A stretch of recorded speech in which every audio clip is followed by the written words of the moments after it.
السلام علیکم ورحمۃ اللہ وبرکاتہ۔ الحمد للہ نحمده ونستعینه ونستغفره ونعوذ باللہ من شرور انفسنا ومن سیئات اعمالنا من يهده الله فلا مضل له ومن يضلل فلا هادي له وأشهد أن لا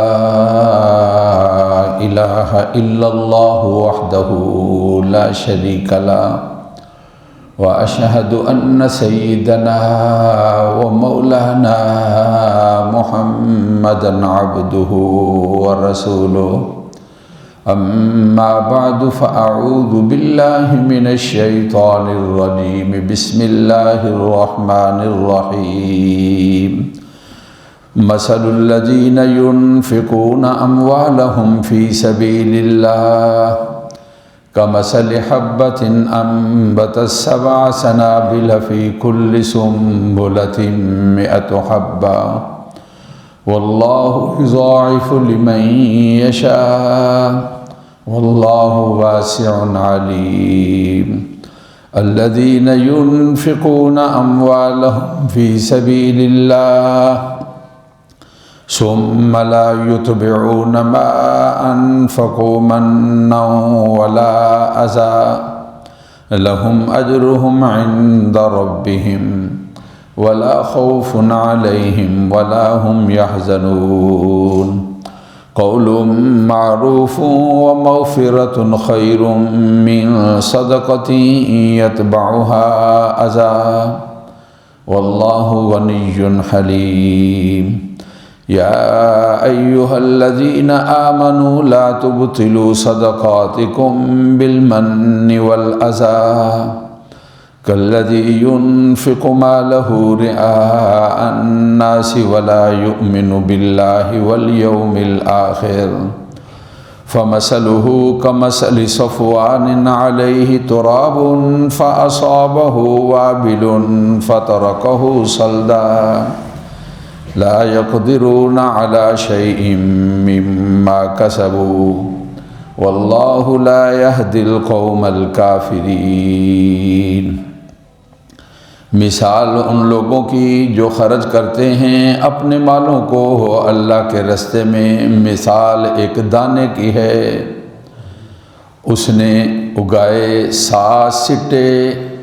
ہر سٹے کے اندر 100 دانے ہیں، اور اللہ اضافہ فرماتے ہیں جس کے لیے چاہتے ہیں۔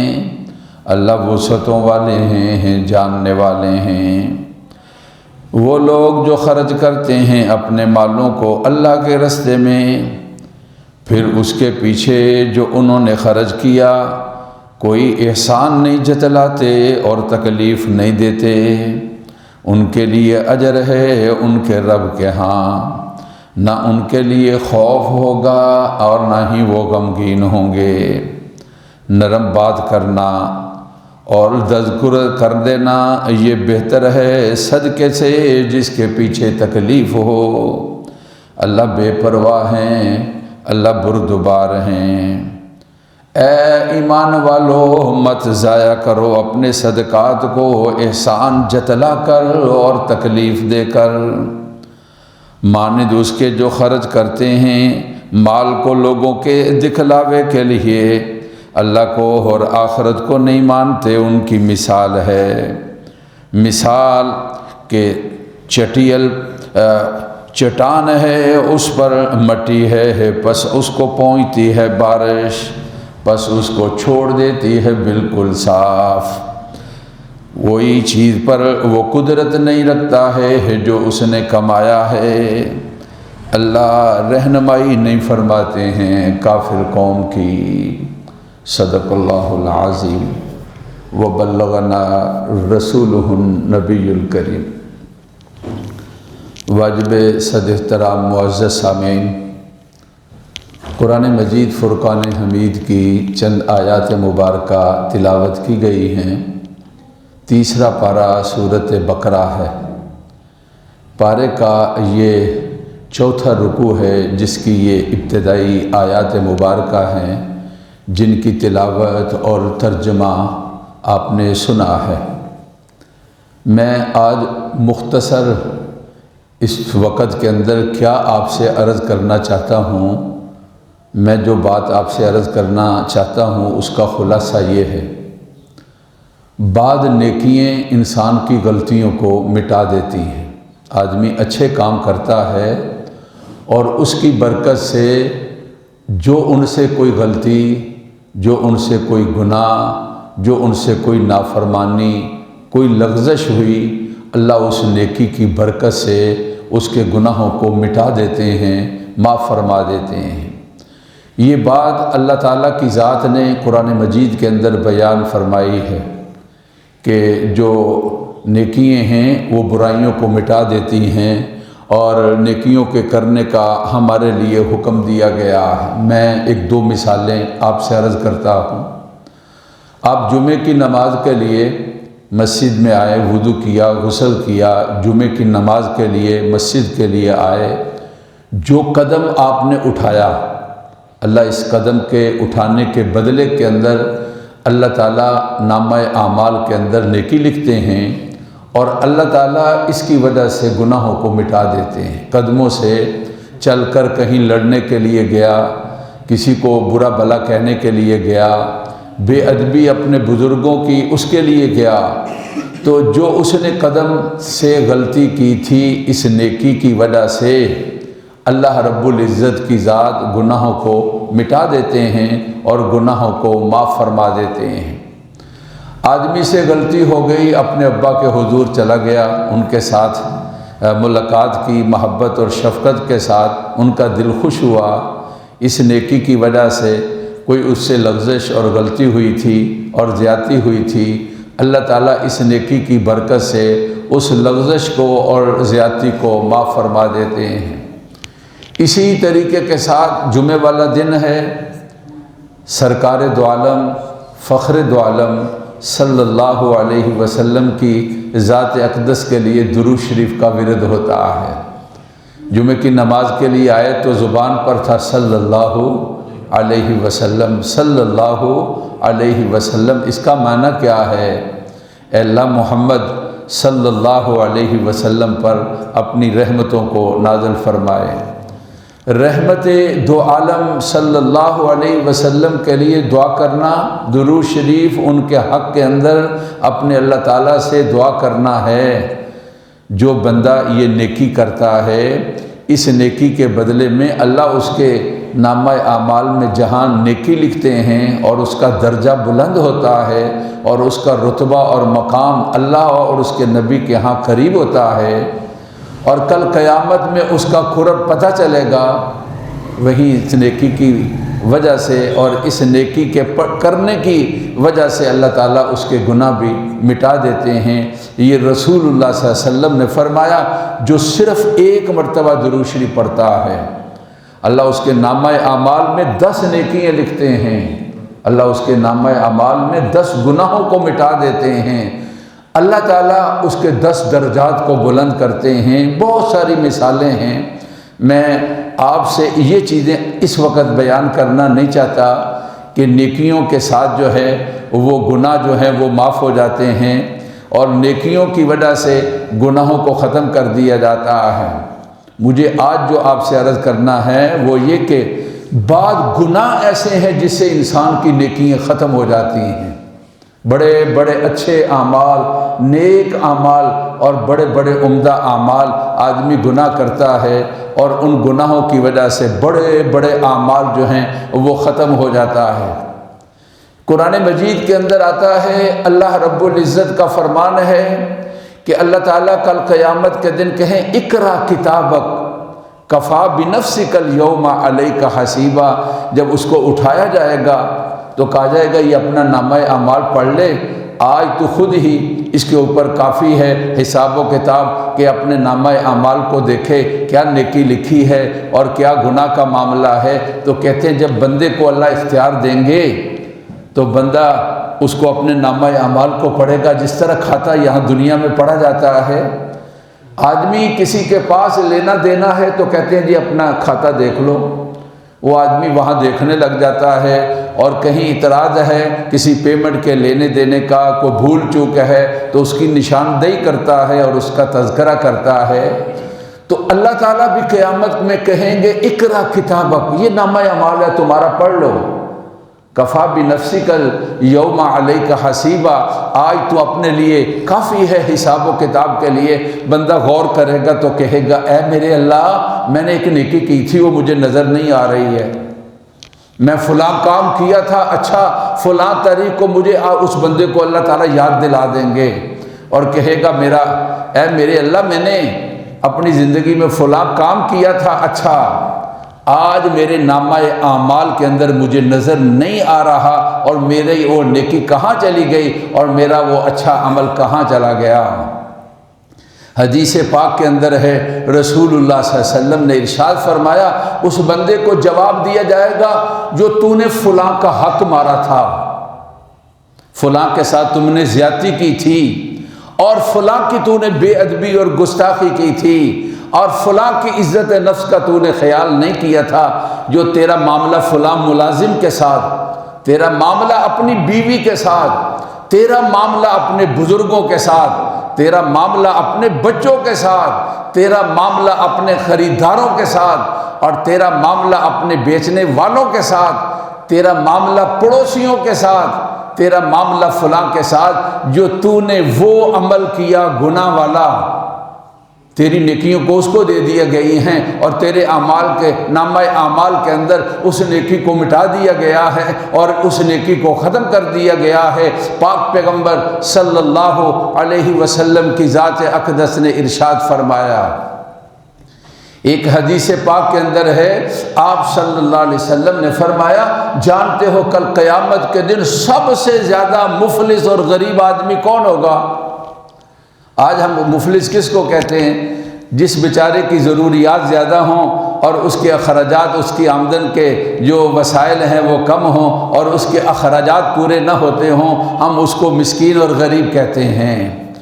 اللہ کی ذات نے آپ کو طاقت دی، ان لوگوں کا خاص خیال رکھو، اپنے رشتہ داروں میں، اڑوس پڑوس میں، اپنے قریبیوں میں، جن کے بارے میں آپ کو پتہ چلتا ہے اور اللہ کی ذات نے آپ کو حیثیت اور طاقت دی ہے،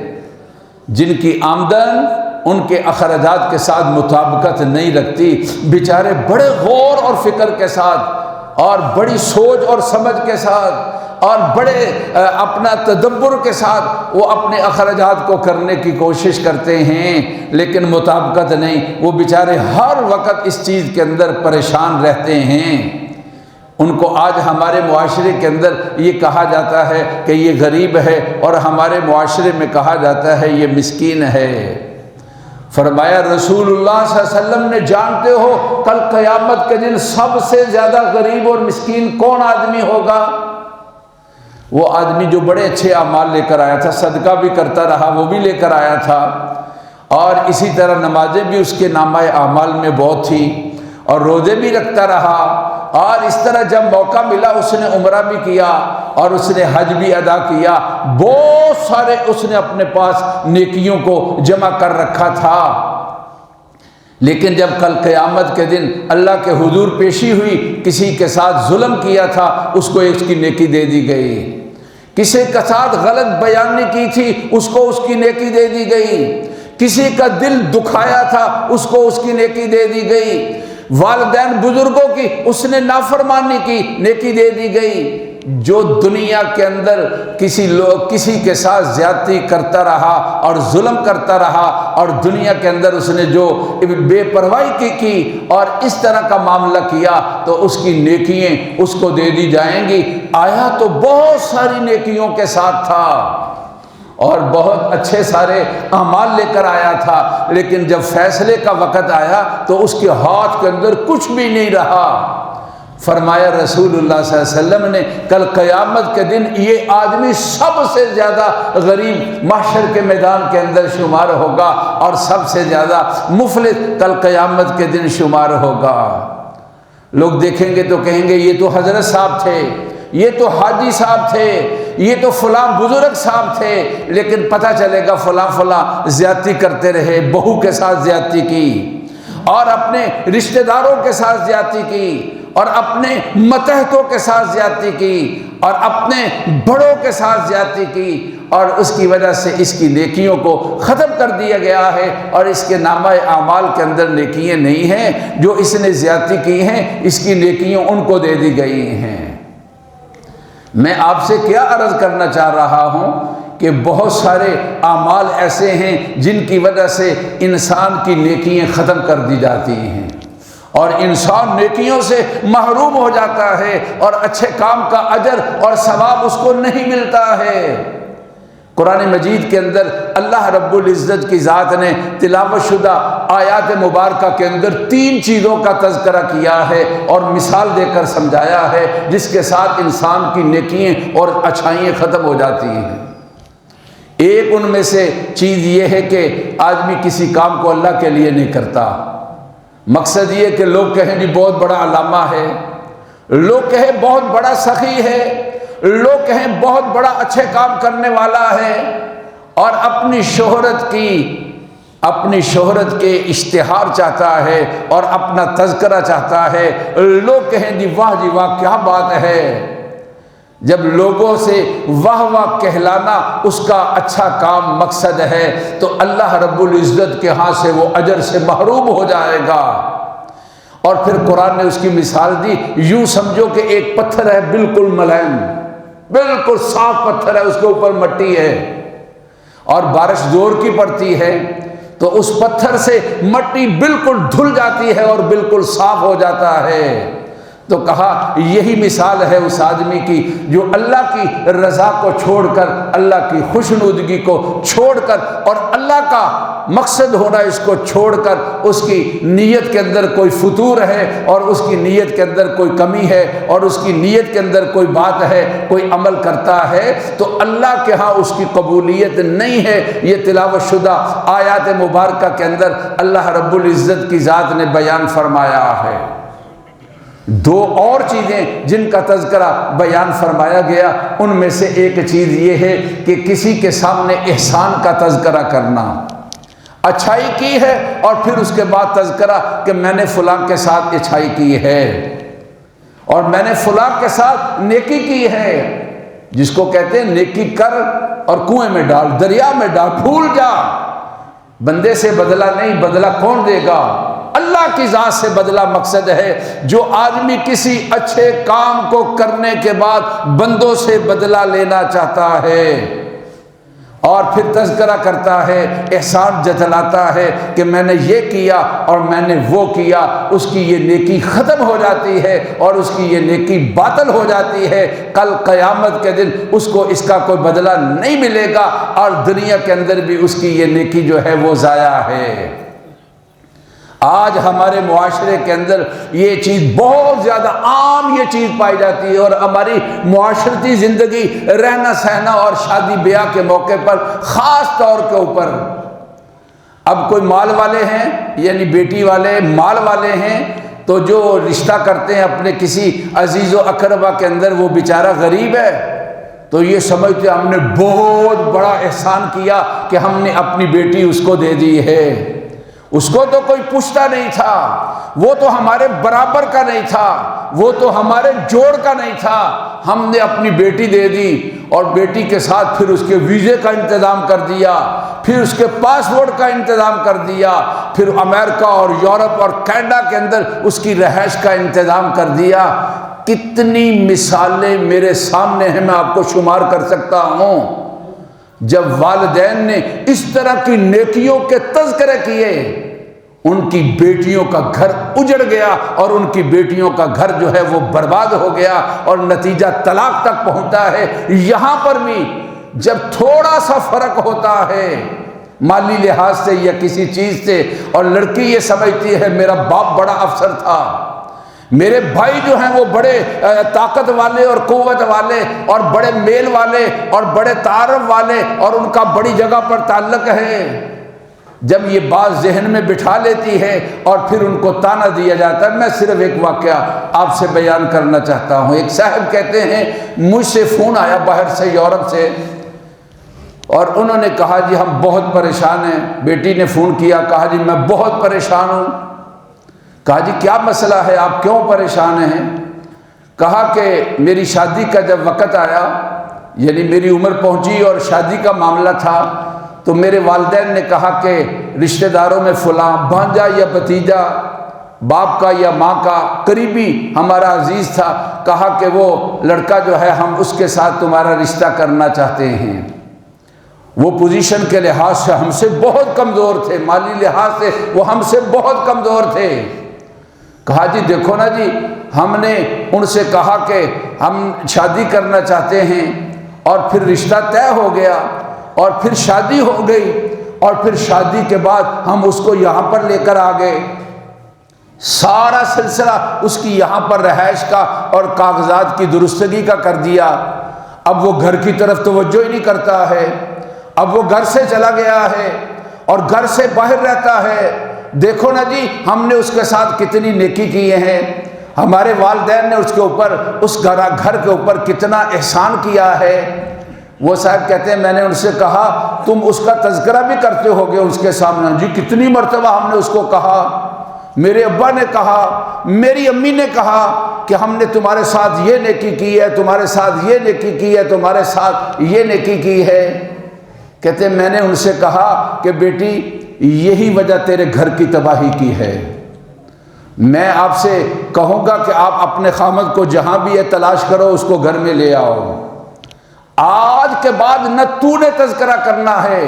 نہ تیرے باپ نے تذکرہ کرنا ہے، یا نہ تیری ماں نے تذکرہ کرنا ہے۔ ہم نے تیرے ساتھ یہ احسان کیا، تمہیں باہر لے گئے، تمہارے لیے پاسپورٹ کا انتظام کیا، ویزے کا انتظام کیا، اور یہاں پر تیرے لیے رہائش کا انتظام کر دیا، اور اس کا تذکرہ تم نے کبھی بھی نہیں کرنا۔ ہاں اگر تذکرہ ہے تو یہ کرنا، آپ بڑے اچھے ہیں،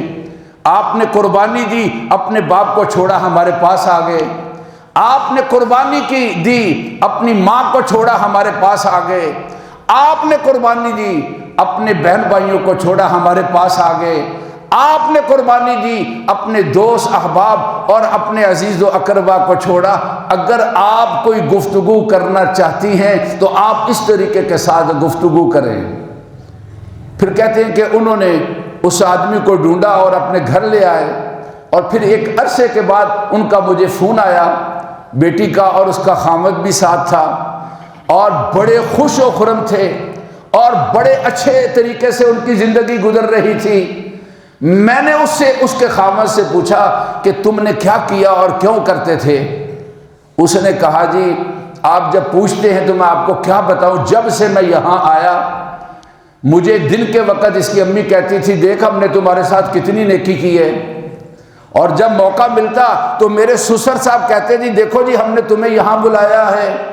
جب اس کے بہن بھائیوں کو موقع ملتا میں کہنے لگا کہ، اور مجھے جب تنہائی ہوتی تو بیوی کہتی ہماری تیرے ساتھ بڑی نیکی ہے۔ کہا کہ میں یہ ان کی نیکیاں سن سن کر، احسان جتلانا سن سن کر میرا دماغ خراب ہو گیا تھا، اور مجھے کوئی بات سمجھ نہیں آتی تھی۔ مجھے اس گھر کے اندر رہنا ایک جیل لگتی تھی، اور مجھے یہاں ان کے ساتھ وقت گزارنا بہت مشکل لگتا تھا کہ میں کسی سزا کے اندر ہوں، اس لیے میں نے گھر کے باہر ٹھکانہ بنا لیا۔ آج میں بہت خوش ہوں، اور اس کی اہلیہ نے کہا ہم بھی بہت خوش ہیں۔ اب انہوں نے تذکرہ اس چیز کا چھوڑ دیا ہے، اور اب اس کا تذکرہ اپنی زبان سے نہیں لاتے ہیں۔ اور میرے بھائی نیکی کو کرنے کے بعد اس کو مت جتلاؤ کہ قرآن کہتا ہے یا ایھا الذین آمنوا لا تبطلوا صدقاتکم بالمن والاذی، لوگوں جو ایمان لائے ہو اپنی نیکیوں کو احسان جتلا کر، صدقے کا ایک معنی ہوتا ہے اللہ کے لیے دینا، صدقے کا ایک معنی نیکی بھی ہے۔ جس طرح کسی کو بھولے ہوئے کو راستہ بتانا یہ صدقہ ہے، تو اس کو نیکی بھی کہا جاتا ہے۔ صدقہ جس طرح مالی صدقہ احسان جتلا کر ضائع ہو جاتا ہے، اس طرح ہر نیکی احسان جتلانے کے بعد وہ ضائع ہو جاتی ہے۔ اللہ تعالیٰ نے فرمایا اے ایمان والو لا تبطلوا صدقاتکم بالمن والاذی، اے ایمان والو اپنی نیکیوں کو نیکی جتلانے کے بعد اور تکلیف دینے کے بعد ضائع نہ کرو۔ تو میں نے کیا کہا تھا کہ کچھ اچھے اعمال اور کسی بعض ایسے اعمال ہیں ان کی وجہ سے ضائع ہو جاتے ہیں، ان میں سے ایک یہ کہ نیکی کا جتلانا بھی ہے۔ اسی لیے حضرت لقمان نے اپنے بیٹے سے کہا تھا بیٹا میں نے تجھے بڑی نصیحتیں کی ہیں، اب میں ان نصیحتوں کو 3 نصیحتوں کے اندر بند کرتا ہوں، 2 یاد رکھنے والی ہیں اور ایک بھلا دینے والی ہے۔ یاد رکھنے والی باتیں ایک اللہ کو ہمیشہ یاد رکھنا ہے، اور موت کو ہمیشہ یاد رکھنا، کبھی بھی آ سکتی ہے۔ کسی سے احسان کیا، چھوٹا بھائی ہے تب، پڑوسی ہے تب، شاگرد ہے تب، عزیز ہے تب، دوست ہے تب، رشتہ دار ہے تب، اس چیز کو بھلا دینا ہے۔ کبھی زبان سے تذکرہ نہیں کرنا کہ میں نے فلاں کے ساتھ نیکی کی ہے، اور جو تذکرے کرتے ہیں ان کے گھر برباد ہو جاتے ہیں اور ان کے گھر خراب ہو جاتے ہیں۔ اللہ تعالی ہمیں اپنے نیک اعمال کی حفاظت کی توفیق نصیب فرمائے، اور ان کے ضائع ہونے سے اللہ ہماری نیکیوں کو بچا لے۔ ربنا تقبل منا انک انت السمیع العلیم، سنتے ادا فرما دے۔